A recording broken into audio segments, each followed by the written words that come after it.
Assalamualaikum warahmatullahi wabarakatuh.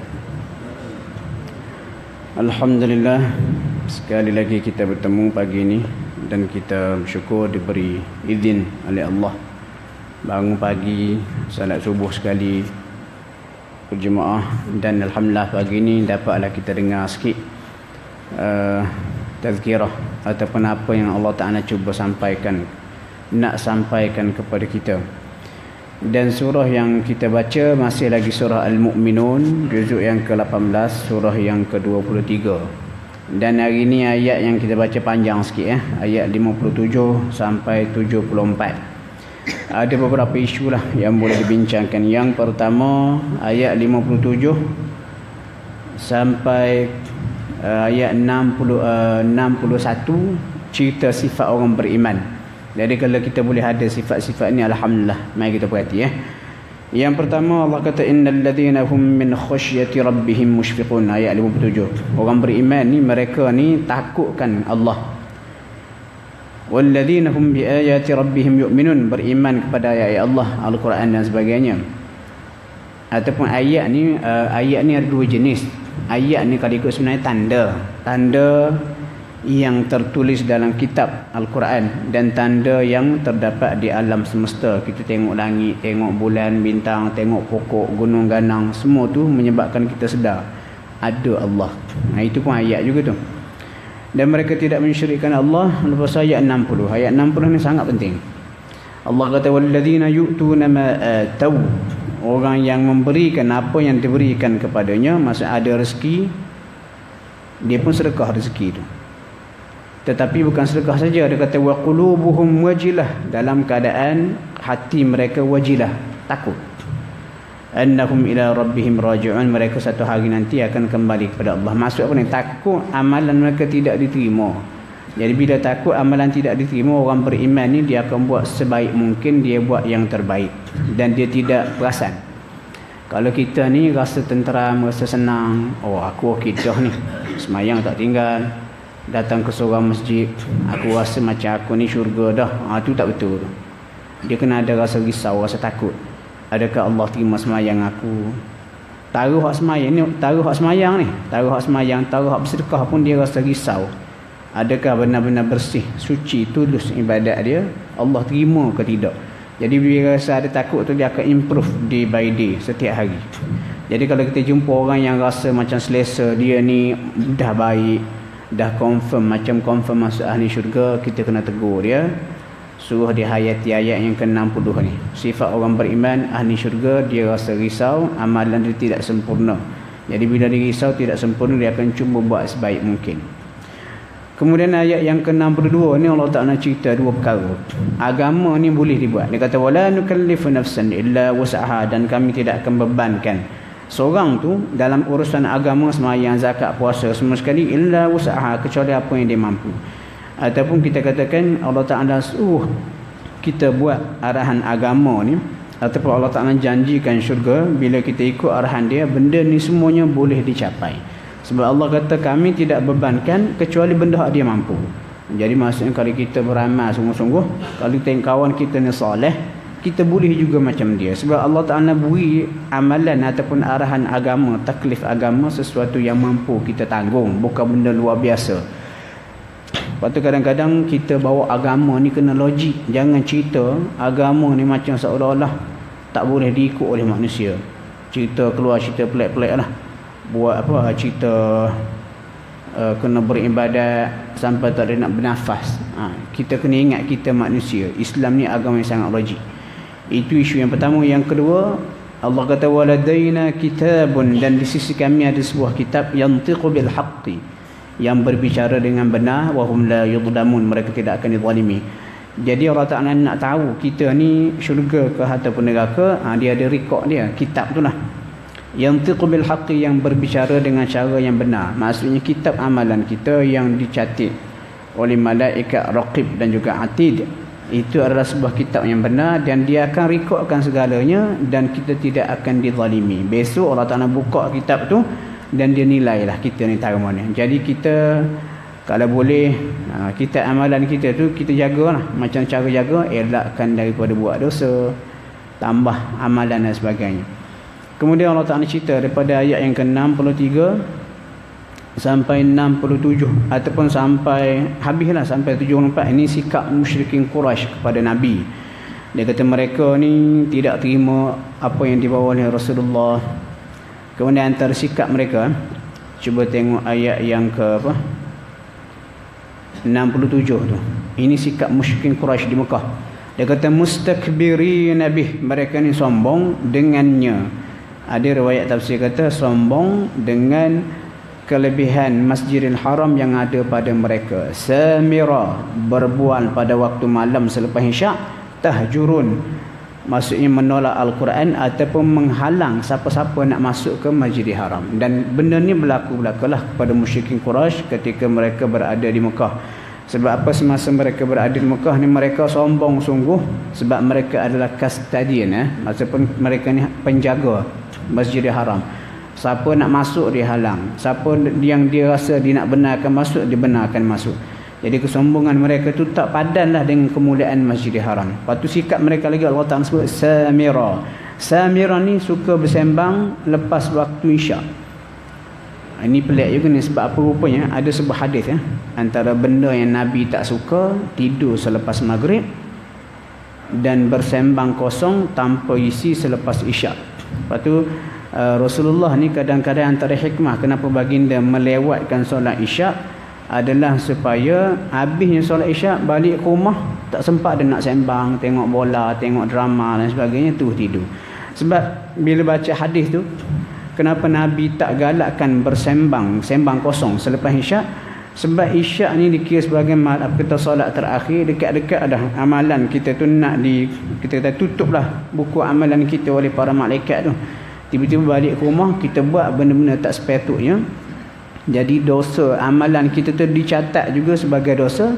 Sudahnya kita meninggal dalam keadaan kita tidur dalam keadaan kita tambah dosa. Itu satu hikmah. Kenapa Nabi tak suka juga sembang kosong lepas isyak ni? Sebab lepas isyak ni bila kita sembang kosong ataupun kita buat benda-benda tak sepatutnya, kita akan terlajak tidur lewat. Bila tidur lewat, kita akan terlepas peluang untuk bangun solat malam. Jadi rupanya ulama kata, para ulama yang bincang hadis tu, dia kata sembang kosong lepas isyak ni hukum dia makruh. Kecuali sembang tu sesuatu yang berguna, macam contoh kelas bahasa Arab Maulana Zaharuddin, hak tu tak apa. Kalau sembang kosong duduk lepok dia kat kedai kopi, cerita tu cerita ni, tengok bola, itu hukum dia makruh. Nabi larang tu, ada hadis. Okey, seterusnya Allah Ta'ala tempelak ataupun tegurlah musyrikin Quraisy kenapa mereka menolak Rasulullah, dan logik-logik diberikan yang cukup cantik. Allah kata afalam ginilah umpama dia, apa sebab kamu menolak Muhammad? Afalam yadabbarul qawla, mu tak perhati ke tidak apa yang dibawa oleh Muhammad Al-Quran tu? Kalau mu perhati apa yang disebut oleh Muhammad dalam kandungan Al-Quran memang solid, cantik dan juga logik. Am ja'ahum ma lam ya'ti aba'ahum al-awwalin, adakah kerana Muhammad bawa Al-Quran yang tak pernah dibawa oleh tok nenek kamu, maka kamu kena tolak? Sepatutnya bukan semua yang diwarisi tok nenek itu betul belaka. Kalau ada benda baru yang menyatakan hak ni betul, dan juga apa yang dibawa oleh tok nenek kamu tu sembah berhala tu tak betul, patut mengikut hak betul lah. Am lam ya'rifu rasulahum fahum lahu munkirun, adakah mereka tak kenal Muhammad tu sehingga mereka nak tolak Muhammad? Kenal. Sebab apa? Muhammad ni daripada muda sampai umur 40 tak pernah menipu, tak pernah berdusta, semua akui begitu. Itu yang kedua. Yang pertama sekali, perhati Quran tu betul ke tidak. Bila dengar bacaan Al-Quran yang dibawa oleh Nabi, betul, tepat, logik.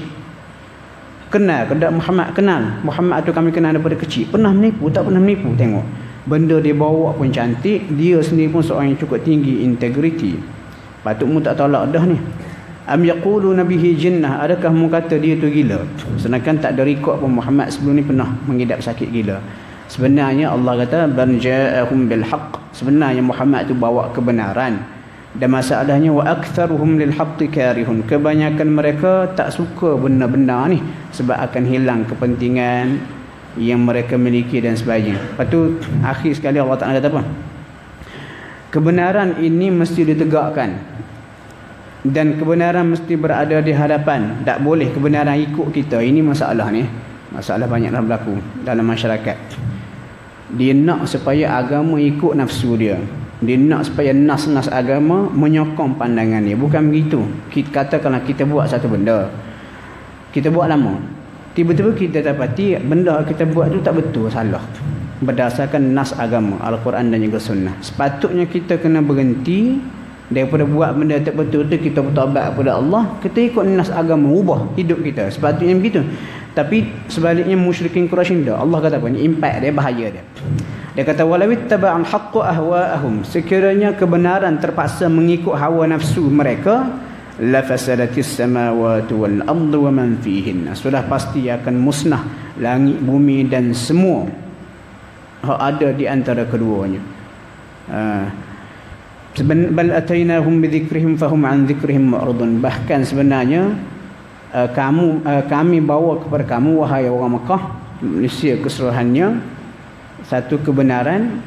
Lepas tu isu sebenarnya mereka berpaling menolak kebenaran tu. Jadi kesimpulan tuan-tuan, pengajaran kepada kita hak penting di sini, lepas tu kita kena datang mengaji, pergi mengaji, supaya amalan yang kita buat ni lebih-lebih lagi amalan yang berkaitan dengan agama, biar berada atas landasan yang betul, bukan ikut-ikut orang. Orang buat begitu kita pun buat. Jadi tak ada beza lah kita dengan orang. Orang 7 longkang, kita pun pakat-pakat 7 longkang. Kita tanya buat apa 7 longkang sampai patah kaki masuk longkang tu. Dah orang terjun, apa terjun? Itu contoh jawapan orang yang bodoh. Kita ni Allah Ta'ala berikan akal, Allah Ta'ala suruh pergi mengaji. Dan bila kita mengaji, kita akan menemui kebenaran. Banyak amalan yang kita buat mungkin tak betul, fahaman kita tak betul. Jadi kita kena tukar, ikut kebenaran. Kenapa? Kebenaran itu insya-Allah yang akan membimbing kita ke jalan yang benar dan juga ke syurga Allah besok. Itulah sedikit sebanyak tuan-tuan pengajaran yang boleh kita ambil pada pagi ini. Dan insya-Allah besok ada banyak lagi isu-isu yang boleh kita bincangkan. Allahu a'lam. Assalamualaikum warahmatullahi wabarakatuh. Bismillahirrahmanirrahim. Assalamualaikum warahmatullahi wabarakatuh. Alhamdulillah, kita sambung lagi pagi ni surah Al-Mu'minun yang kita bacakan semalam. Semalam kita baca surah Al-Mu'minun sampai ayat yang ke-74 ataupun muka suratnya 346. Pagi ni kita sambung lagi ayat muka surat 347 dan ayat yang ke-75 sampai 89. Antara isu-isunya, yang pertama sekali Allah Ta'ala cerita bagaimana perangai manusia ni degil, payah nak sedar dan juga mudah lupa daratan. Siapa ni? Terutama sekali musyrikin Quraisy lah. Ayat 75 sampai 77 tu Allah kata walau rahimnahum wa kashafna ma bihim min dhurrin lanajju fi tughyanihim ya'mahun. Sekiranya kalau kami rahmati mereka dan hilangkan segala kesukaran yang mereka alami, sudah pasti mereka akan kembali menuju pada kesesatan mereka yang sebelumnya. Sebab apa ni perangai musyrikin Quraisy ataupun mana-mana manusia lah. Kita ni kalau boleh jadilah manusia yang luar biasa. Manusia yang luar biasa ni bila timpa musibah, kita pun sedar benda ni adalah amaran kepada Allah, kita pun berubah. Adapun manusia yang biasa, kenapa saya kata biasa? Hak ni lah biasa berlaku, disebut dalam Quran dan sebagainya. Bila ditimpa musibah, manusia ingat ke Tuhan. Bila hilang musibah tu, dia tu lupa ke Tuhan. Ini banyak berlaku. Dan kita ni kena ingat, kena pandang musibah yang berlaku daripada Allah ni macam brek dah. Kalau tak ada brek kereta ni, dia tahu laju lah. Dia tahu laju, tekan minyak sehabis mungkin, apa ada di depan mata langgar, akhirnya aksiden, tak sempat nak tobat. Itu yang pertama. Kemudian ayat yang ke-78 sampai 80 ni Allah Ta'ala sebut ada beberapa nikmat yang dia berikan kepada manusia, tapi manusia tak perasan, manusia lupa benda ni. Yang pertama dia kata wallazi ansha'a lakumus sam'a wal absar wal af'idah. Dan dia Allah yang mencipta ataupun menjadikan kepada kamu, memberi kepada kamu as-sam'a, pendengaran. Dia kata pendengaran dulu. Wal absar, pandangan. Wal afidah, kefahaman ataupun dalam jiwa faham. Jadi soalan dia yang pertama, kenapa Allah Ta'ala sebut pendengaran dulu atau baru penglihatan, baru faham? Ini sesuai dengan peringkat kejadian manusia semasa dalam kandungan. Setakat saya tahulah, dia kata telinga dulu yang terbentuk. Lepas tu benda ni boleh didengar. Kemudian bila lahir ke dunia, apa tu dalam perut tu digalakkan kita baca Al-Quran, kita bercakap dengan baby sebab baby tu dengar. Kemudian bila lahir ke dunia, dengar dah lepas lama dah dalam kandungan tu. Bila lahir ke dunia wal absar, barulah baby celak mata, boleh menggunakan mata mereka. Kemudian wal afidah, lama sikit baby ni mula faham, dia ada kecil hati, dia ada gembira, sedih dan sebagainya. Itu kita kata pada tahap tu. Pada tahap berikutnya, kenapa Allah Ta'ala sebut pendengaran, penglihatan dan juga kefahaman ni? Sebab ini antara 3 deria yang sangat penting untuk kita memahami bahawa alam ini ada pencipta. Kita kena ingat Allah ni ada. Dan ini antara 3 deria yang patut kita syukuri. Bayangkan kalau kita tak didengar macam mana. Sekejap dah sedap, dia tak selesa dulu. Ataupun bayangkan kita ni tak boleh melihat, Allah Ta'ala tarik penglihatan mata, kita akan rasa tu tak selesa. Kemudian ayat yang ke-7 tu kata wahwal ladzi dara'akum fil ardi, dia yang mencipta kamu di bumi ni ataupun daripada bumi. Wa ilaihi tuhsyarun, dan kepadanya kamu akan keluar. Kenapa disebut kita berasal pada bumi? Sebab kita ni memang tak boleh lari daripada bumi ataupun daripada tanah. Semua makanan kita berasal daripada tanah. Kita ni pun sendiri, Nabi Adam, ayah kita pun dicipta oleh Allah daripada tanah. Dan seterusnya ayat ke-80 tu Allah Ta'ala cerita lagi antara nikmat dia, wa huwal ladzi yuhyi wa yumiit, dia yang menghidup dan juga mematikan. Kita ni kalau Allah Ta'ala tak hidupkan kita di dunia, kita tidak akan mengenang dunia, dan hidup di dunia adalah nikmat. Wa yumiit, dia juga yang mematikan. Kita pun terfikir macam mana mati boleh jadi nikmat. Rupanya mati akan menjadi nikmat kepada orang beriman. Sebab apa? Dalam hadis sahih disebut dunia ni penjara bagi orang beriman, manakala untuk orang kafir dia sebagai syurga. Dan orang beriman ni semasa di dunia terlalu banyak halangan-halangan, tak boleh tu, tak boleh ni, demi mencari keredaan Allah. Dan dunia ni adalah ujian, negeri ujian. Kalau dia berjaya lulus, dia akan ke syurga. Dan orang beriman dia rindukan Allah, nak bertemu Allah, nak kita kata mendapat rahmat Allah, ganjaran syurga. Jadi macam mana kita nak dekat kepada Allah, mendapat ganjaran syurga, kalau sekiranya kita tidak melalui proses kematian? Sebab tu untuk orang beriman, mati ni hanyalah satu proses yang mendekatkan dia kepada Allah. Betul apa? Betul ada hadis baca pas mayang jangan tinggal baca ayat kursi. Sebab apa? Ayat kursi ni Nabi kata siapa-siapa baca ayat kursi pas mayang, tidak ada yang boleh menghalang dia daripada memasuki syurga melainkan dia tak mati lagi. Maksudnya kita selalu baca ayat kursi lepas mayang. Jangan tinggal, itu sunnah Nabi ya. Orang kita di Fatihah lepas mayang nak cepat-cepat Al-Fatihah. Tak ada masalah, tak ada siapa nak larang, bacalah. Tapi kita utamakan sunnah. Lepas mayang agak-agak nak cepat, baca ayat kursi itu. Lepas tu kalau ada masa baru baca Fatihah. Walaupun Fatihah tu kita kata kalau ikut sunnahnya Nabi tak buat, Nabi suruh baca ayat kursi. Tapi tak ada siapa pun nak larang kalau kita nak baca Al-Quran. Jadi Nabi kata dalam hadis tu, siapa yang baca ayat kursi lepas tiap kali semayang, tidak ada yang boleh menghalang dia daripada ke syurga melainkan dia tak mati lagi.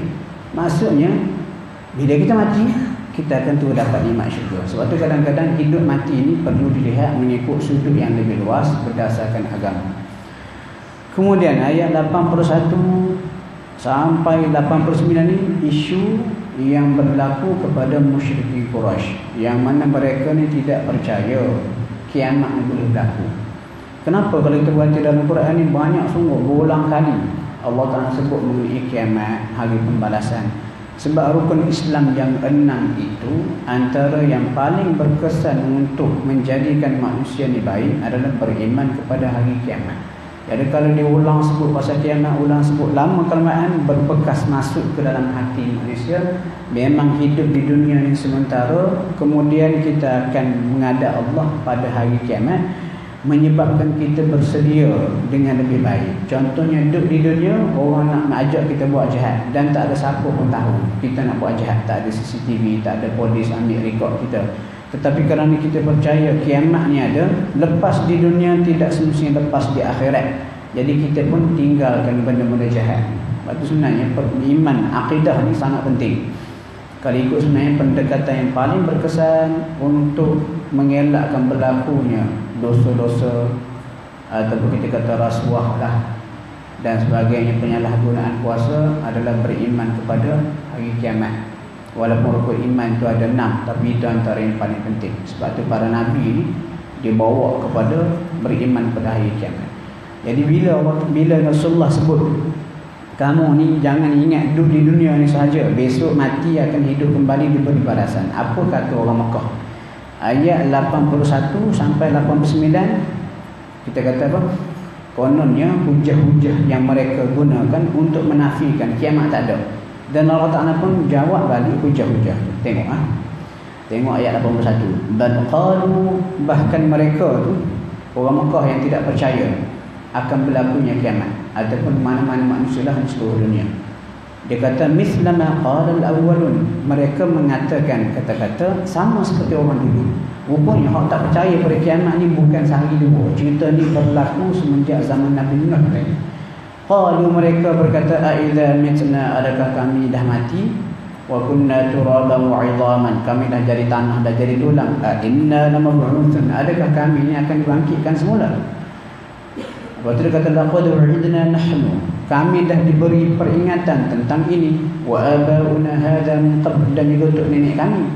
Tapi tak pernah lah pula untuk nenek kami dah mati berapa punya lama, tak pernah pula hidup balik macam Muhammad duk dakwah akan hidup kembali." Lepas tu dia kata, "In hadza, tidak lain apa Muhammad sebut ni mati hidup balik kiamat, illa melainkan asatirul awwalin, dongeng orang dulu-dulu." Payah juga ni kalau kita jumpa dia kata apa? Awak kata mati boleh hidup balik. Mana untuk nenek kita dah berapa lama mati tak hidup balik? Jawapan paling mudah, hidup balik itu bila berlaku kiamat. Maksudnya bila kiamat besok baru dah hidup balik. Lepas tu dia kata, macam mana boleh hidup balik ni? Jadi jawapan tu Allah Ta'ala beri. Allah kata, "Qul," tanya dia, katakan, "liman al-ardu wa man fiha." Milik siapa bumi dan segala isinya? Sayaqulu in kuntum ta'lam, kalau kamu tahu. Sayaquluna lillah, mereka pasti akan kata Allah. Dan begitulah sampai seterusnya. Jadi jawapan mudah Allah Ta'ala berikan kepada orang yang tidak percaya kemungkinan mati boleh hidup balik. Banyaklah disebut dalam Al-Quran. Antara satunya Allah suruh tanya, nak tanya mu lah, mu percaya ke tak alam ini jadi sendiri? Tak, alam ini dicipta oleh Tuhan. Tuhan tu lah Allah. Kalau Allah Ta'ala boleh buat alam sebesar-besar ini, masakan Allah tak boleh nak hidupkan kembali kamu orang mati? Dan banyak lagi lah hujah-hujah yang diberikan oleh Allah dalam Al-Quran. Tapi antara yang paling konsisten, bila kita ataupun Rasulullah berhadapan dengan puak-puak ni yang tidak percaya berlakunya kiamat ni, biasanya Allah akan guna bandingkan dengan penciptaan yang lebih besar. Contohnya dalam surah An-Nazi'at, bila puak-puak kafir ni tak percaya kiamat boleh berlaku, mati boleh hidup balik, macam mana? Kata Allah pun tanya, "Antum asyaddu khalqan am as-samaa'u banaha?" Nak tanya, mu lebih sukar penciptaannya ataupun sebesar-besar langit dan bumi? Jadi logiknya, kalau Allah yang mampu buat sebesar-besar langit dan bumi, nak hidupkan kamu kembali, hak kecil jauh lebih mudah penciptaannya berbanding langit dan bumi, jauh lebih mudah. Macam selalu sebagai contoh, kita nak buat rumah kecil, rumah teres 20 kali 70. Kita berjumpa seorang kontraktor, kita kata ceritalah kita nak buat rumah. Lepas tu kontraktor kata boleh bayar sekian-sekian. Kita pun tanya, apa kemampuan awak, company awak untuk buat rumah ni? Lepas tu katanya kontraktor tu, KMCC tu saya buat. Kita pun kata ke kontraktor, saya rasa tak percayalah dengan kemampuan awak nak buat rumah saya yang saiznya 20 kali 70. Lepas tu katanya kontraktor, dia kata usahakan rumah awak kecil 20 kali 70. KMCC yang begitu hebat, unik tu pun saya mampu buat. Jadi nak buat rumah awak ni punya kecil. Jadi Allah Ta'ala mampu cipta alam sebesar-besar ni, sudah pasti nak hidupkan kembali manusia untuk diberi balasan di akhirat besok, benda yang sangat mudah. Ini antara contoh hujah-hujah. Dan kalau kita baca dalam Quran, banyaklah cerita macam ni. Sebab itulah tuan-tuan, baca Quran perlu dihayati, tadabbur, supaya kesan logik Al-Quran berkaitan dengan akidah, akhlak dan sebagainya merasuk ke dalam jiwa kita. Dan bila benda itu dah masuk ke dalam jiwa kita, inilah yang dikatakan Al-Quran sifat penawar kepada penyakit-penyakit yang ada di dalam hati. Dan itulah caranya Al-Quran itu boleh menjadikan kita manusia yang baik. Allah alam, insya-Allah bersama minggu depan. Assalamualaikum warahmatullahi wabarakatuh. Assalamualaikum warahmatullahi wabarakatuh. Alhamdulillah kita diberikan kesempatan di pagi ini. Dan masih lagi surah Mu'minun juzuk 18. Dekat-dekat nak habis dah. Besok pagi insya-Allah habislah surah Mu'minun kita baca. Hari ini kita baca muka surat 348. Kalau Quran ni lah 348, ataupun kalau ayatnya surah Al-Mu'minun, surah yang ke-23, ayat 91 sampai 104. Hari ni panjang sikit insya-Allah sebab terlalu banyak isu dan sayang nak dilepaskan isu-isu ni. Banyak saya cuba ringkaskanlah. Ayat 91-92 ni Allah Ta'ala beri logik kenapa tidak boleh ada banyak Tuhan di alam semesta. Tak boleh ada Tuhan orang Hindu, Kristian, even ada anak tak boleh. Allah kata apa? Mattakhadallahu min walad. Allah tidak mempunyai anak. Wa ma kana ma'ahu min ilah, dan tak boleh bersama-sama dengan Allah ni Tuhan-Tuhan lain. Logik ni sebab apa? Idzan, kalau begitu dia kata la zahaba kullu ilahin bima khalaqa. Sudah pasti setiap Tuhan akan datang bawa makhluk-makhluk dia, bawa ciptaan dia. Wala ala ba'dhum ala ba'din, sudah pasti sebahagian tu akan meninggi atas bahagian yang lain. Maksud kalau kita kata contoh mudah lah, tak payah alam semesta, kita kata sebuah negara besar sangat, negara sebuah surau lah, ada dua pengerusi, apa jadi? Seorang pengerusi hijau, seorang pengerusi biru. Waktu bergaduh, itu baru sebuah surau, apatah lagi negara. Ada dua Perdana Menteri, dua Presiden, kacau bilau. Apatah lagi kau alam semesta ni. Jadi sebab tu tak boleh banyak Tuhan, dia kena satu Tuhan. Tauhid pada Islam tu duduk di situ. Kemudian ayat yang ke-93 sampai 95 ni Allah Ta'ala ajar kepada kita dan juga kepada Rasulullah satu doa. Doa ni macam mana? Supaya kita tidak berada di dalam fitnah. Fitnah ni maksud dia bukan fitnah orang Melayu tu. Fitnah ni nak kena betulkan.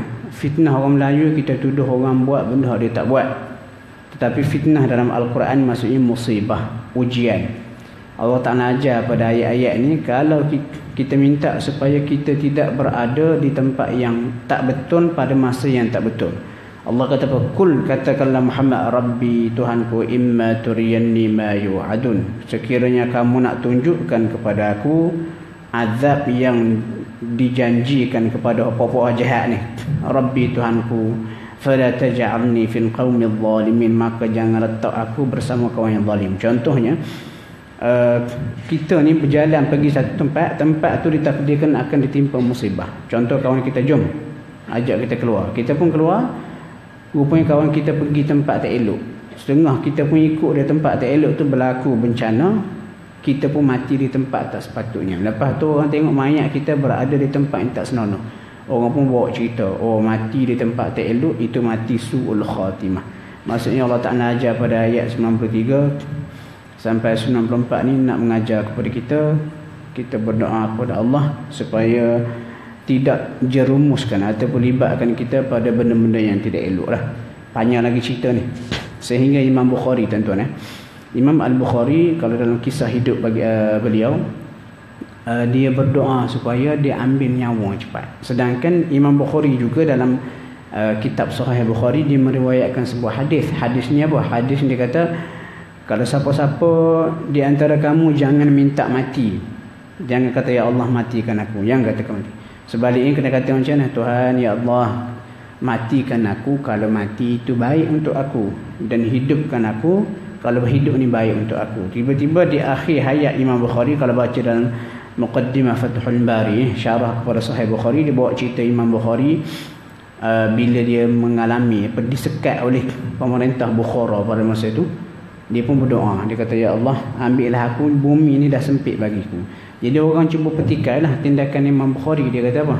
Imam Bukhari cakap tak serupa bikin, dia riwayatkan hadis jangan minta mati, tiba-tiba dia pula minta mati. Rupanya apa yang dilakukan oleh Imam Bukhari itu ada sandarannya dalam nas, antaranya ayat ni lah. Sebab apa? Terlalu dahsyat fitnah yang dialami oleh beliau, Beliau bimbang tidak dapat menangani fitnah itu mengikut neraca agama. Dia pun minta, kata, ya Allah, dunia sudah sempit bagiku, ambillah nyawaku. Itu ada cerita dia, panjang lebar gitu. Kita ambil masa lain lah. Ayat 96 sampai 98. Ini cerita mengenai akhlak dan juga kalau saya ringkaskan beginilah, cara nak berhadapan dengan dua jenis syaitan. Syaitan manusia dan juga syaitan jin. Syaitan manusia ni orang yang cuba buat jahat kepada kita ataupun cari pasal dengan kita. Cara nak berhadapan dengan syaitan manusia ni, ayat 96 tu Allah Ta'ala ajar dengan akhlak yang mulia. Allah kata, idfa' billati hiya ahsanus sayyi'ah. Tolaklah sebarang kejahatan yang orang buat kepada kamu dengan cara yang terbaik, dengan akhlak yang mulia. Ini macam mana contohnya Abu Sufyan dengan Rasulullah. Abu Sufyan daripada muda seawal Rasulullah dilantik sebagai Rasul sampai sudahnya pembukaan kota Mekah, kalau kita kira 13 tahun di Mekah campur 8 tahun sebelum Rasulullah wafat, 21 tahun. 21 tahun Abu Sufyan memerangi Rasulullah. Tapi Rasulullah akhirnya ketika pembukaan kota Mekah, Rasulullah tetap beri muka ataupun layan Abu Sufyan dengan cara yang baik. Sudahnya Abu Sufyan menjadi orang yang mempertahankan Rasulullah kemudian harinya. Jadi ini akhlak yang tinggi lah. Kejahatan manusia tu, syaitan manusia, cara kita nak tangani dengan akhlak mulia, kita buat baik ke dia. Tapi disebut dalam surah Fussilat, tuan-tuan, benda ni sukar untuk dilakukan. Tapi kalau siapa boleh buat, itu tanda orang tu sangat beruntung. Kemudian bila berhadapan dengan setan jin, hak kita tak nampak, tak ada cara lain, kita minta dengan Allah supaya lindungi kita. Itu ayat 97-98. Ayat 97-98 ni, tuan-tuan, doa yang sangat bagus. Boleh amalkan, tak payah ambil ijazah. Sebab apa? Ayat ni memang Allah Ta'ala sebut dalam Quran, dia suruh kita baca. Ayat 97-98. Allah kata apa? Waqul, dan katakanlah Muhammad, bila kamu berhadapan dengan gangguan setan jin, hak kamu tak nampak ni, hasutan-hasutan ke apa-apalah, Rabbi a'udzubika min hamazatis syayatin. Tuhan, aku mohon perlindunganmu daripada gangguan hasutan syaitan. Wa a'udzubika Rabbi an yahdurun, dan aku mohon perlindunganmu juga ya Allah, an yahdurun, daripada kehadirannya. Jadi kita minta dengan Allah, ya Allah, aku mohon perlindungan daripada bisikan setan, dan aku mohon perlindungan daripada kehadirannya. Kenapa? Halang sebelum datang tu. Umpama dia, kita kata kita nampak anjing di luar pagar. Anjing tu ganas. Orang duduk luar pagar tu dah 2-3 orang kena kejar, kena gigit sampai luka. Lepas tu kita kenal tuan punya anjing tu. Jadi kita pun telefon tuan anjing, kita kata, tolong tangkap anjing kamu, simpan kurung. Jadi bila tuan dia pun pergi dekat anjing tu, dia ambil anjing tu, kita selamat. Jadi Allah ni, dia adalah Tuhan kepada semua makhluk. Setan ni macam mana sekalipun ganas dia ataupun jahat, Allah Ta'ala adalah Tuhan kepada setan tu. Jadi bila Allah Ta'ala dengan kudrat, dengan kuasa dia, dia nak menghalang setan tu, setan tak boleh buat apa. Itu cara yang terbaik. Jadi doa ni boleh dibaca ni. Amalkan Rabbi a'udzubika min hamazatis syayatin wa a'udzubika Rabbi an yahdurun. Sehingga disebut dalam sebuah hadis, riwayat Sunan Sittah, Nabi baca apa? Bismillah, a'udzu bikalimatillahi tammati min ghadabihi wa iqabihi. Dengan nama Allah, aku perlu mohon perlindungan dengan kalimat Tuhanmu yang maha agung, daripada kemurkaannya dan juga iqabih, azabnya. Wa min syarri ibadihi, dan daripada kejahatan hamba-hambanya. Wa minasyaitan wa an yahdurun, dan minta perlindungan daripada hamazati syaitan, gangguan setan dan juga kehadirannya. Jadi hadis tu adalah huraian kepada ayat ni. Seterusnya ayat 99 sampai 100 dicerita mengenai kematian manusia dan apa harapan manusia lepas mati. Ini pegang betul-betul tuan-tuan. Orang Melayu ni bukan semua, setengah-setengah hak tak mengaji. Even hak mengaji pun tetapi tidak belajar dengan cara hak betul. Antara khurafat orang Melayu hak tak habis-habis lagi sampai sekarang adalah khurafat percaya bila mati roh balik. Roh balik malam Jumaat ke, tadah tangan depan pintu supaya kita ni baca Yasin. Ataupun roh balik masuk dalam badan Tok Bomo pun menurun. Ataupun roh balik jadi hantu nak balas dendam. Ataupun roh balik bulan puasa. Ini karuk dah kan ni. Karuk. Saya kata karuk.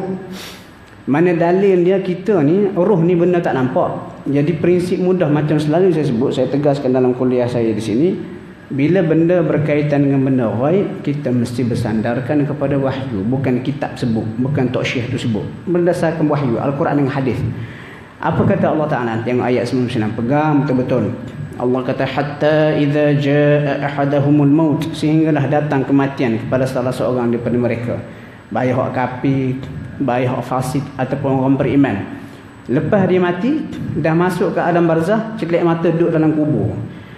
Katanya si mati bila masuk ke alam kubur, dia kata apa? Qala, kata si fulan tu, rabbirji'un, Tuhan kembalikan aku ke dunia. Nak balik semula ke dunia. Dah masuk alam barzah, nak balik malam Jumaat, nak balik bulan puasa, nak balik macam-macam, nak balik lah, nak jadi hantu. Apa tujuan dia? Dia nak qada balik. La'alli, mudah-mudahan dia kata a'mal salihah, aku boleh beramal salih. Fima taraktu, padahal aku terlepas dahulu. Allah pun jawab dengan tegas, kalla. Allah kata kalla ni tak boleh sama sekali. Innaha kalimatun huwa qailuha, itu cuma kata-kata yang diucapkan. Mengucap nak balik tapi tak boleh. Kenapa? Wa min waraihim, di hadapan dia barzakhun, ada dinding pemisah, ila yaumi yub'atsun. Ini dikatakan alam barzakh ni. Barzakh ni adalah dinding pemisah, transit, dinding pemisah antara alam dunia dan juga alam akhirat. Dan perjalanan hidup kita ni macam selalu saya sebut, 5 sahala: alam roh, alam janin, alam dunia, alam barzakh. Bila dah masuk barzakh, tak boleh lagi dah balik ke dunia. Dan kalau kita percaya roh boleh balik ke dunia, satunya kita menyanggah ayat ni dan juga menyanggah hadis sahih yang lain. Kemudian kita pun seolah-olah tidak ada beza dengan agama lain. Agama lain ada kepercayaan penjelmaan semula, mati lepas tu dijelmakan semula dalam bayi. Itu bukan akidah Islam. Dan kalau kita nak bincang lagi, ada hadis sahih. Hadis sahih ni selepas perang Uhud, sahabat Nabi Abdullah bin apa nama dia, ayah kepada Jabir bin Abdullah. Nabi jumpa dengan Jabir bin Abdullah. Nabi tengok dia monyok ataupun muram. Nabi tanya kenapa? Dia pun teringat ke ayah dia. Lepas tu katanya Rasulullah, nak tahu ke tidak apa cerita ayahmu di alam barzakh? Dia kata nak dengar. Dia pun ceritalah Allah Ta'ala di alam barzakh panggil ayahmu. Lepas tu tanya ayahmu hak mati dah ni di alam barzakh, di alam sana. Macam mana kita boleh tahu? Sebab Nabi ni sumber wahyu, Nabi dapat wahyu. Nabi Allah Ta'ala berkata ke ayah dia, mu nak apa? Lepas tu katanya ayah Jabir bin Abdullah dalam hadis tersebut, dia kata aku nak hidup balik ke dunia, aku nak berperang balik, aku nak mati syahid balik. Lepas tu Allah Ta'ala berkata, tak boleh. Kenapa? Sudah tetap ketetapan aku semenjak azali, undang-undang Tuhan, orang mati tak boleh balik ke dunia. Nas-nas ni jelas. Tapi hak degil tu nak juga percaya. Kalau tuan-tuan tak percaya, nanti bulan Ramadan ni tersebarlah pula cerita mengenai roh balik bulan puasa. Dan benda tu dah berkitar, rasa saya dekat berapa punya lama. Yang menyedihkan, bila kita buka page Facebook, hak tukang jaja benda tu ustaz je tu. Dia pakai nama ustaz tu, ustaz sekian. Lepas tu dia punya share saja setakat saya tengok, hak tahun lepas 80,000 share. Bayangkan berapa banyak orang dah terpesong, duk percaya benda karut ni tak habis-habis kerana ketemu musibah dalam Facebook ni, dalam WhatsApp. Jadi tuan-tuan, bulan Ramadan ni bersiap sedialah akan keluar balik benda tu. Dan saya dah 3 tahun dah berturut-turut tulis rencana nak counter balik benda tu. Dan bila kita tulis balik, tulis panjang-panjang sebab nak explain tu panjang. Tetapi orang kita ni malas membaca, dia tak baca. Biarlah ke dia. Tapi kita ni hak mengaji janganlah buat lagi tu. Cukup-cukup lah. Kenapa? Logiknya hidup ini hanya sekali. Peluang hak sekali ni kita gunakan sebaik mungkin. Kemudian yang terakhir sekali Allah Ta'ala sebutkan dalam cerita mengenai akhirat ni. Dia kata apa? Ayat 101 tu. Dia kata فَإِذَا نُفِخَ فِي الصُّورِ, lepas mati berada di alam barzakh, nak balik ke dunia tak boleh dah. Dan terkurunglah di alam barzakh. Lepas tu Allah Ta'ala pun cerita kesudahan lepas kita mati. فَإِذَا نُفِخَ فِي الصُّورِ, bila ditiup sangkakala. Ini sangkakala yang kedua lah.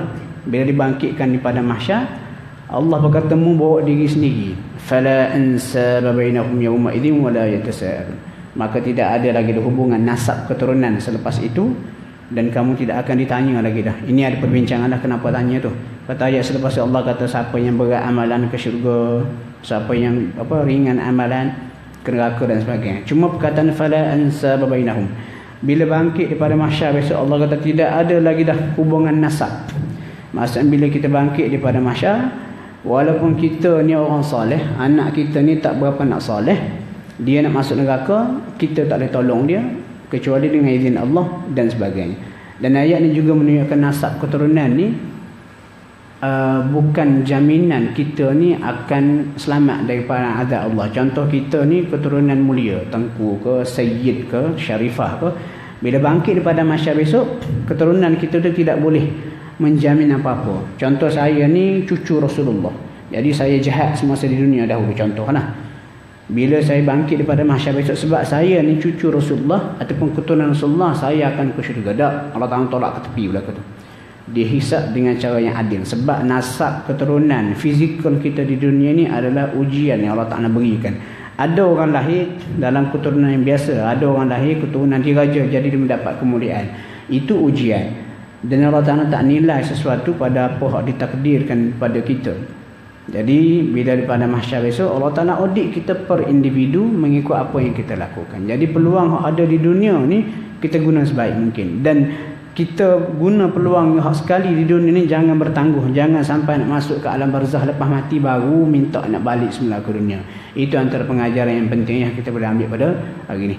Dan insya-Allah besok kita bincang di akhir, page terakhir surah Al-Mu'minun ni, cerita apa? Cerita keluhan ahli neraka. Ahli neraka besok mereka ni cuba minta dengan Allah nak balik ke dunia juga, dan Allah Ta'ala tak bagi. Dan bagaimana Allah Ta'ala tempelak mereka, dan di akhirnya Allah Ta'ala sebut hidupan di dunia ni bukan sia-sia, ada audit, ada hisab. Dan insya-Allah kita sama pagi besok. Assalamualaikum warahmatullahi wabarakatuh. 40 tahun tu pula 40 tahun neraka, 40 tahun akhirat. Lepas tu, lepas habis 40 tahun tu, barulah application mereka ni dijawab. Tapi dengan jawapan yang cukup menyedihkan ataupun menghinakan. Macam mana? Allah kata apa? Daripada kata Rabbana, Tuhan kami, akhrijna minha, keluarkan kami daripada neraka ni. Fa in udna fa inna zalimun, kalau kami kembali kepada perangai kami hak lama, kami ni memang teruk sungguhlah. Dan dalam ayat lain surah Fatir, Allah Ta'ala sebut mereka minta keluar juga sebab tak tahan dengan azab neraka. Jadi Allah Ta'ala pun jawab ayat 108. Jawapan ni sangat menyedihkan. Allah kata, qala, katanya Allah, ikhsa'u, qala ikhsa'u fiha. Dia kata, duduklah kamu secara hina dalam neraka. Wala tukallimun, dah jangan bercakap. Macam kita lah dalam meeting dengan bos. Kita pun nak bercakap. Lepas tu bos kita pun tepuk meja sekuat hati. Lepas tu bos kata, duduk diam-diam, jangan bercakap. Kita akan rasa hina sungguh. Itulah yang dialami oleh neraka, ahli neraka. Dan neraka ni kena ingat, kadang-kadang kita faham azab neraka ni azab fizikal semata-mata, kena bakar, siram air panas. Tapi ada azab neraka yang lagi dahsyat, iaitu dipanggil seksaan mental. Azab neraka seksaan mental ni macam ni lah. Nak bercakap, Allah kata qala khsa'u fiha wa la tukallim, duduk dalam tu, hina kamu, jangan duduk cakap. Sebab apa? Allah tak nak beritahu sebab. Allah kata, innahu, sesungguhnya, kana dahulu, masa di dunia, fariqum min ibadi, ada sekumpulan hamba-hambaku yang beriman. Hamba ku ni pula apa dibuat semasa di dunia dahulu? Yaqulun, mereka selalu duk berkata, Rabbana, Tuhan kami, amanna, kami beriman kepadamu, faghfir lana warhamna, ampunkan dosa kami dan rahmatilah kami, wa anta khairur rahimin. Allah kata, mu ni pokok neraka, dulu ada sekumpulan hamba-hambaku yang beriman. Kalau baca dalam tafsir, contohnya macam Ammar bin Yasir, siapa lagi, sahabat-sahabat Nabi, Abdullah bin Mas'ud, miskin-miskin Bilal bin Rabah ni. Mereka ni selalu berdoa kepada aku siang malam. Tetapi fattakhadhtumuhum, ayat 110 tu, fattakhadhtumuhum sikhriya, kamu jadikan mereka ni sikhriya, sebagai bahan ejek. Sebab mu ni kaya, ada kuasa, perempuan ni pula miskin, beriman miskin, dan juga golongan-golongan yang lemah ataupun hamba. Jadi kamu selalu ejek mereka. Sibuk sangat ejek mereka ni, hatta ansaukum zikri, sehingga kesibukan kamu nak mengejek mereka melupakan kamu daripada mengingati aku. Tu tuan-tuan kena beringat, kita nak buat lawak, nak ketawakan orang, nak mengejek orang, terutama sekali dalam media sosial sekarang ni, WhatsApp ke, keluar satu isu, kita tak suka orang tu ataupun isu tu, kita pergi ejek, kutuk, tanpa sedar menambah dosa. Lepas tu Allah kata, wa kuntum minhum tadhakun, dan kamu pun dulu masa di dunia selalu tertawakan mereka. Dan cerita pembesar Quraisy, bangsawan hak kaya-kaya mentertawakan para sahabat Nabi ni yang miskin, itu perkara biasa. Baca surah Mutaffifin pun Allah Ta'ala sebut, wa idza marru bihim yataghamazun, bila lalu orang beriman depan mereka, mereka pun kedip-kedipkan mata nak ijik. Lepas tu wa idza qalabu, dia kata yadhakun, wa idza ra'ahum qalu inna haula'i ladhalun, bila tengok orang beriman, orang kafir-kafir ni ejek, dia kata puak-puak ni sesat, sedangkan mereka sesat. Jadi Allah Ta'ala sebut. Kemudian ayat 111 Allah kata apa? Inni, sesungguhnya aku, jazaituhumul yawma bima sabaru annahum humul faizun. Dulu kamu di dunia mengejek, mentertawakan mereka, kamu kata mereka yang sesat. Hari ini Allah kata aku beri balasan ganjaran kepada mereka bima sabaru, atas kesabaran mereka, annahum humul faizun, mereka tu orang berjaya. Kenapa disebut sabar ni? Rupanya sabar ni tuan-tuan banyak sudut. Sabar ketika menghadapi musibah ataupun ujian. Sabar meninggalkan larangan Allah, dan sabar disebut dalam ayat ni sabar kerana sanggup untuk melakukan arahan Allah. Macam kita lah subuh-subuh hari Minggu ni, kalau duduk rumah sedap lagi tidur, tapi sabar datang. Dan ini ni ada ganjaran dia. Okey, habis cerita tu. Kemudian Allah Ta'ala pun nak hina lagi ahli neraka ni. Dan ayat yang 112 sampai 114 ni tuan-tuan, orang tua, orang yang dah berusia, dia akan rasa ayat ni benar. Ada pun orang muda, budak-budak remaja, dia tak nampak lagi ni. Tengok Allah kata apa? Qala, kata Allah ataupun para malaikat, kam labistum, berapa lama kamu tinggal fil ardi, di dunia dahulu, adad sinin, berapa tahun kamu berkira. Dalam neraka ni Allah tanya, nak tanyalah, dah mu masuk neraka ni, nak tanya mu berapa tahun sebenar dulu masa di dunia kamu hidup. Qalu, katanya ahli neraka, labisna, kami tinggal yauman, sehari, au ba'dha yaum, ataupun separuh hari je. Fas'alil 'adin, maka cuba tanya orang nak kira. Kira-kira sekejap sangatlah kita hidup di dunia dahulu, sama ada sehari ataupun separuh hari. Qala, jawabnya Allah, illa bistum illa qalila, sebenarnya kamu tinggal di dunia dahulu sikit sangat, sikit lagi pada sehari ataupun separuh hari. Lau kuntum ta'lam. Dan begini, ni ayat ni nak cerita perbandingan dunia dan juga akhirat. Ada hikmah dia. Antara hikmah dia pengajaran pada kita, bila kehidupan dunia ni ujian untuk menentukan bahagia ataupun dukanya kita di akhirat besok yang jauh lebih kekal. Jadi kita sepatutnya ambil kesempatan sebanyak mungkin masa di dunia ni, baik kita muda ataupun tua, tanpa bertangguh. Gunakan segala peluang yang ada ni untuk kita kata mencari keredaan Allah, menuntut ilmu, datang ke surau masjid, berjemaah dan sebagainya. Buat baik sebanyak mungkin. Sebab apa, dunia ni singkat sangat, dan pelaburan hak kita kata sedikit di dunia ni, kesan dia akan kita kutip hasilnya di akhirat yang kekal abadi.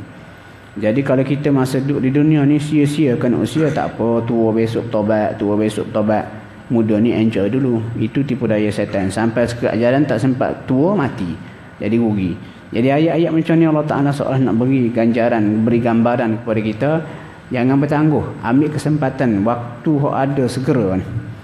Kemudian ayat ni juga kalau kita tengok dalam Quran disebut banyak kali ayat-ayat yang senada. Dalam surah Al-Kahfi ada, Yunus ada.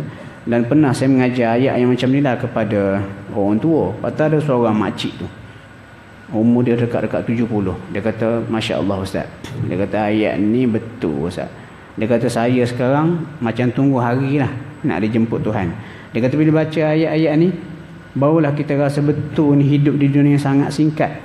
Dia kata muda, remaja, lepas tu dia kata masuk sekolah, masuk universiti, kahwin, lepas kahwin dapat anak pertama, set up company dengan suami, lepas tu hidup niaga, suami pula sakit, lepas tu suami meninggal, tinggal sekarang saya tinggal dengan anak-anak, lepas tu duduk main dengan cucu, umur pun 60 lebih. Dia kata betul lah Ustaz, hidup dunia sangat singkat. Ayat-ayat macam ni orang tua rasa betul, macam saya, macam tuan-tuan lah. Kalau budak-budak remaja ni dia tak nampak lagi ayat ni satu kebenaran. Tetapi kalau orang muda remaja yang dah nampak ayat ni sebelum mencapai usia, itu kita sangat bagus lah. Kemudian yang terakhir sekali ayat 115 sampai 118. Ayat-ayat ni tuan-tuan, kalau kita pergi belajar ruqyah Islamiyah, belajar berubat lah, kita contoh belajar perubatan Islam dengan Datuk Haruddin ke Ustaz Datuk Ismail Kamus ke, ayat ini antara ayat yang sangat biasa ataupun dalam silibus ni kita kena hafal. Dan bila kita berubah, ini antara himpunan ayat yang digunakan untuk merawat, baik orang kena jin, orang kena sihir dan sebagainya. Cuma kadang-kadang kita ni duk baca ayat tu, ayat ni untuk ni, ayat ni untuk ni. Sebenarnya hak lagi tepat kita kena berinteraksi dengan ayat tu. Contoh, kenapa ya ayat ni Allah Ta'ala sebut, kenapa ayat ni sangat sinonim dengan kita kata perubatan Islam, ruqyah Islamiyah ni. Mari kita tengok. Allah kata, afa hasibtum annama khalaqnakum abatha, maka adakah kamu mengira kami ni, Allah kata, mencipta kamu abatha, sia-sia, tidak ada apa-apa fungsi. Wa annakum ilaina la turja'un, dan kamu ni, adakah kamu menyangka kamu ni tidak kembali bertemu kami lepas mati besok. Fata'ala Allahul Malikul Haq, maka maha tinggi Allah, Tuhan yang sebenar-benarnya. La ilaha illahu, tiada Tuhan melainkan dia. Huwa, dia tu Rabbul Arsyil Karim, Tuhan pemilik arasy yang agung, sampai habis ayat. Ayat ni sebenarnya satu ancaman, satu peringatan kepada kita. Adakah mu ingat mu duduk atas muka bumi ni macam lembu, macam kambing, bangun pagi, makan sampai masa kenduri, masa raya haji, orang pun tangkap lembu tu sembelih, habis? Bukan begitu. Kamu ingat begitu? Tak. Maksud kamu ni manusia ada taklif agama. Semasa kamu hidup di dunia, apa yang kamu buat ni bukan dibiarkan begitu saja sia-sia. Kamu ni akan dihisap, diaudit. Apa yang kamu buat Allah Ta'ala catat semua sekali, dan kamu akan diberi ganjaran ataupun balasan neraka besok di akhirat. Jadi bila kamu faham sungguh ini peranan hidup kamu di dunia sebagai kita kata pentas ujian untuk kamu menerima balasan ataupun ganjaran besok di akhirat, kamu kena ambillah peluang hak sekali ini dalam usia yang sangat singkat, yang diibaratkan oleh ayat sebelum ni sekadar sehari ataupun separuh hari ataupun lebih pendek daripada itu. Ambillah peluang ini sebaik mungkin untuk kita kata bekal kemudian hari. Ini makna dia. Adapun apa kaitan dengan orang kena jin ataupun orang kena sihir, bila kita bacakan ayat ni kepada orang yang kena jin ke ataupun orang kena sihir, kita sebenarnya bukan baca ayat ini saja, tetapi kita seolah-olah memberi amaran kepada makhluk jin ataupun orang sihir tu. Kita kata, adakah kamu ingat hidup kamu di dunia ni sia-sia dan kamu ni tidak akan mati bertemu dengan Allah. Mu jangan ingat mu boleh sihir orang, mu boleh jinkan orang, atau mu boleh buat apa-apa sabotaj pada orang. Mu jangan ingat benda lepas. Mu kena ingat benda ni, hidup kamu di dunia sekali ni ada hisap, ada audit dia. Allah Ta'ala akan tarik kamu, matikan kamu, lepas tu besok di akhirat berjumpa dengan Allah, kamu akan diseksa kerana kejahatan yang kamu buat hari ni. Jadi kalau kamu ingat lagi kepada Tuhan, kamu kena berhenti segera daripada buat jahat ataupun sihir orang. Ini antara hikmah dia ayat-ayat macam ni. Jadi bila kita berinteraksi begitu dengan ayat-ayat Al-Quran ni, dengan kefahaman sebegitu, barulah kesan bacaan kita tu ada. Dan menarik lagi ayat 115 sampai 118 ni, kalau baca dalam tafsir Ibn Abi Hatim yang dinaqal oleh Imam Ibn Kathir, dalam tafsir Ibn Kathir, dia kata ada seorang lelaki, dia kata musaban macam kena rasuk, kena jin ataupun sakit lah. Dia jumpa dengan Abdullah ibn Mas'ud, sahabat Nabi ni. Abdullah ibn Mas'ud baca ayat ni, sembuh kawan tu. Lepas tu bila benda ni sampai kepada Nabi, Nabi pun tanya dia, mu baca ayat mana? Lepas tu katanya Abdullah ibn Mas'ud, disebutlah, dia kata dia baca ayat 115 sampai 118 surah Al-Mu'min. Lepas tu Nabi kata apa dalam hadis tu? Nabi kata, walladhi nafsi biyadih, demi yang jiwaku berada dalam kuasanya ataupun tangannya. Tangan yang sesuai dengan kekuasaan Allah, jangan duk fikir tangan macam mana. Dia kata, demi yang jiwaku berada pada kuasanya. Dia kata, law anna rajulan mu'minan muqinan qara'aha ala jabalin lazala, atau kama qala. Dia kata, kalau seorang lelaki yang beriman, yang yakin sungguh dengan kekuasaan Allah, bacakan ayat ni pada bukit sekalipun, bukit pun akan runtuh. Jadi kesimpulan pada ayat ni, apa dia kita nak ceritanya dalam riwayat ni, kesan bacaan Al-Quran tu kepada apa saja, baik nak air, nak jampi air ke, ataupun nak merawat orang sakit ke, dia bukan ayat tu, tetapi siapa yang membaca. Jadi sangat-sangat tak aci mengarut lah tuan-tuan. Minta maaf saya kurang setuju. Sangat-sangat mengarut kalau buat air jampi 30 juzuk dengan berbagai dakwaan boleh memberi penyembuhan, tapi bukan orang baca, keset baca. Letak air dalam bilik, buka botol air tu, pasang kaset mengaji 30 juzuk 2 hari. Lepas tu kita tutup, kita berjual air sudah dibacakan 30 juzuk. Tak cik. Kalau berdasarkan nas-nas dan juga disebut ni, kesan kepada air itu bukan ayat yang dibaca. Itu dah jadi maksud kedua. Hak penting lagi siapa yang membaca. Dan sudah pasti bila Abdullah bin Mas'ud, sahabat Nabi yang sangat alim, dan juga kita kata boleh dikategorikan sebagai wali Allah lah, baca dengan keyakinan, barulah ada kesan. Tapi kalau orang baca tu tidak, kosong jiwa dia, tidak ada keyakinan yang sepatutnya, tak faham pun ayat tu, baca macam burung kakak tua, air tu tak memberi kesan. Jadi bila kita faham macam ni, kita tidak mudah terpedaya lah dengan berbagai dakwaan air itulah. Habis benda nak jampi dengan 30 juzuk. Habis air oren pun nak jampi dengan 30 juzuk sekarang ni. Ini dah jadi satu eksploitasi pada agama lah. Kita nak kena ingat supaya kita tidak terlibat dengan benda macam ni. Dibimbangi nanti agama ni nampak macam kartun. Agama nampak macam kartun. So siapa pun boleh jadikan agama sebagai bahan niaga. Allahu a'lam. Itulah lebih kurang surah Mukminun yang kita baca, dan insya-Allah mula minggu depan kita masuk surah berikutnya, surah An-Nur. Dan surah An-Nur ni ada sebuah riwayat Sayyidina Umar radhiyallahu anhu, dia kata apa? Dia kata, ajarkan surah Al-Maidah kepada lelaki-lelaki kamu, dan ajarkan surah An-Nur kepada wanita-wanita kamu. Surah Al-Maidah banyak isu berkaitan dengan hudud, mencuri, potong tangan, hirabah, kita kata melanun dan sebagainya. Lepas tu menunaikan janji, jaga amanah, nikah kahwin. Jadi sesuai maksud tu dibaca, difahami, dihadam oleh orang lelaki. Manakala surah An-Nur ni cerita mengenai aurat, cerita mengenai zina, cerita mengenai tabur fitnah. Bukan nak mengata orang perempuan kuat benda tu, tapi biasa benda ni berlegar dalam kalangan orang perempuan. Jadi saya nak kata bacakan surah An-Nur. Dan banyak sekali pengajaran yang boleh kita belajar dari surah An-Nur ni. Insya-Allah kita mula minggu depan dah. Allahu a'lam. Assalamualaikum warahmatullahi wabarakatuh.